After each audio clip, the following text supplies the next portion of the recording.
Hi, good day sa inyo mga kachikais at mga kachikais, and welcome to our reading for today. Regarding naman to para sa mga collectives natin dyan. And this reading are for the collectives of air signs, mainly Libra, Gemini, and Aquarius. So, for all the collectives, kung sino man po sa inyo makaresonate dito, please do like, share, and follow our TikTok account and our FB account po, no? So, Francine Marquez is my FB account, and then yung aking pong TikTok is Caris Ministario, kung saan yun po napapanood po itong ating video reading for today. Regarding naman po yan sa ating air signs, Libra, Gemini, and Aquarius. I will do a reading for love and financial situation.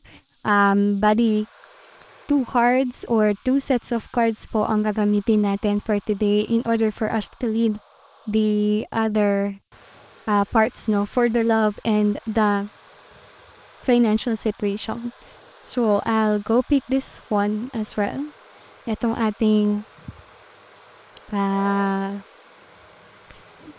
isa pang tarot deck, no? So, unahin natin yun sa love reading ninyo. Let's see here. Mga Libra, Gemini, and Aquarius.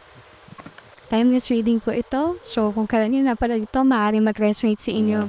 And kung hindi man mag-resonate, just leave what it is. Or just leave it, no? Okay. So, let's see here the love situation ko para sa Libra, Gemini, and Aquarius na sa air signs. Oops.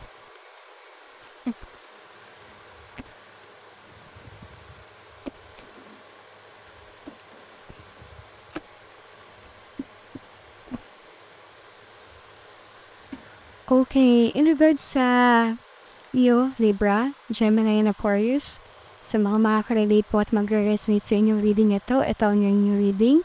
You have here Temperance, meron ka rin ditong Three of Pentacles, and then the Emperor.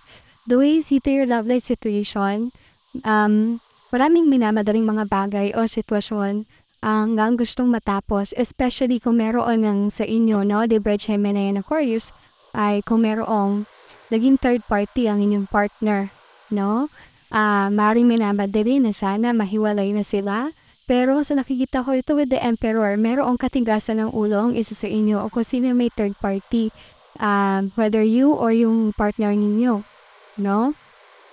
Which means to say, kailangan ninyong mag-usap regarding sa situation upang masolusyonan ang ganitong bagay.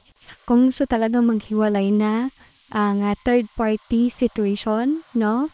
Sa inyo pong love life situation. Yan ang nakikita ko regarding sa love life at situation ninyo, mga Libra, Gemini, and Aquarius. So, para sa mga,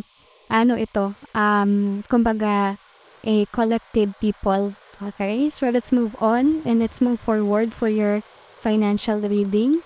Let's use this Witch's Tarot card para makita natin na kung ano naman yung regarding sa financial ninyo. Okay.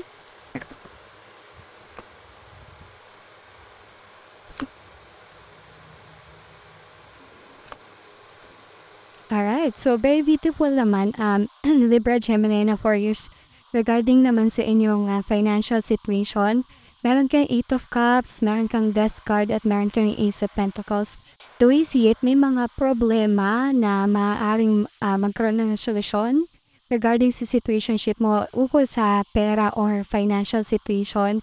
May mga pagbabago rin ako nakikita regarding kung paano mo i-manifest or paano ka mag-earn ng pera or money sa situation na meron sa'yo sa ngayon. Maraming mga bagay na parang nahirapan ka from the past weeks regarding sa financial situation mo. But I'm seeing with the Ace of Pentacles in here, no?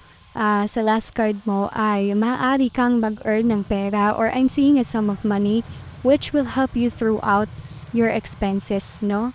So, ito yung mga nakikita ko so far in terms of the situation, and no matter what the situation is, kailangan pa rin natin magkaroon ng faith and pananalig sa nasa taas or kay universe, no? Upang tayo ay magabayan at nabigyan ng tamang solusyon sa mga problema dumarating sa atin, especially sa love life. At kung sa financial situation naman, sabi ko maraming mga struggles before that maaaring magkaroon ng solution And you will see that maaari ka rin kumita or magkaroon ng malaking pera this coming weeks, no? So, be aware of that. Yun lamang po at maraming salamat po. Still like, follow, and share this video, no? And kung nais nyo pa rin po magpa-private and personal reading, you can reach me through my FB account, Francine Marquez. Same po ng profile picture ko dito sa TikTok account, Goddess Venus Tarot. Maraming salamat po and thank you sa inyong lahat for supporting me all throughout.